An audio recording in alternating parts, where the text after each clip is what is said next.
Hello everyone, let's solve event scheduling time advanced algorithm problem without checkout counter. The problem is to prepare a simulation table for single channel queue using event scheduling algorithm or time advanced algorithm until clock reaches the time. The IIT and service time are given below and the stopping event will be at time 30. So as you can see, I have written down IIT and service time for the processes. So let's go through the problem now.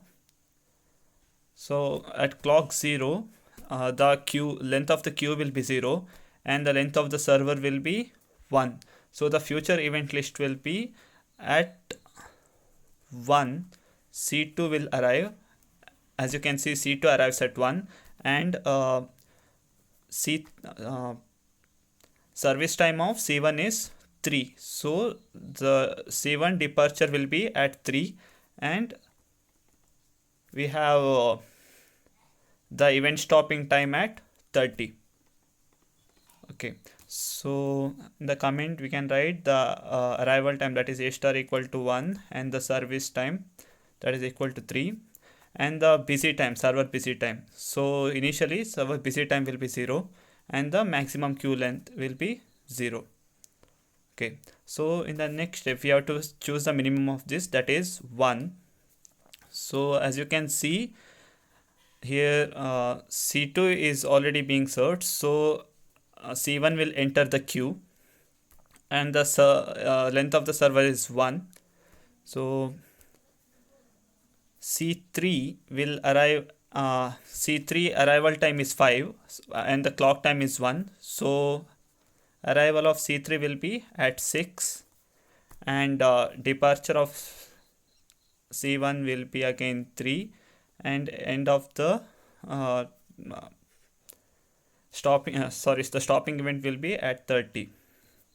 Okay, so the arrival event, that is 5 for C3, and as you can see we calculate B by clock difference plus previous value of B. So the clock difference is 1 minus 0, that is 1, and the previous value of B is 0, this is 1, and the max queue size is now 1.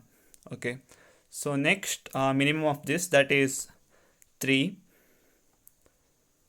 So now there is nothing in the queues, so queue length will be 0 and ls of t will be 1, and C3 again it will arrive at 6 and C1 has left the system. So now departure of C2 will be scheduled. Yeah. So service time that will be 5 for the departure of C2. So now the B value is 3 minus 1, that is 2, 2 plus 1, that is 3, and the queue length again it will be 1. Okay, so minimum of this, that is 600, that is 6. Okay, now the queue length will be 1. Okay, because C3 process is still going on. So now the server length is 1. So now arrival of C4 will be scheduled and C2 will depart at 8. So as you can see, C4 arrival time is 6. Now 6 plus 6, that is 12. That's what we have written here. So A star is 6. Now if you see the B value, that is 6 minus 3 plus 3, that is 6. This is 1. Okay, now minimum of this, that is 8. So now there is nothing in the queue, 0. So and the server length of server is 1. So the arrival the C4 arrival event is 12, and now C2 has left the system, so we can schedule departure of C3, that is at 12 and 30. Okay. Now the service time for C3 is 4, star equal to 4, and the B value is 8 minus 6, that is 2, 2 plus 6, 8, and the queue length is 1. So similarly, I have calculated even for the other processes. So it ends at clock 15. So now we have to calculate the server utilization, which is given by total server busy time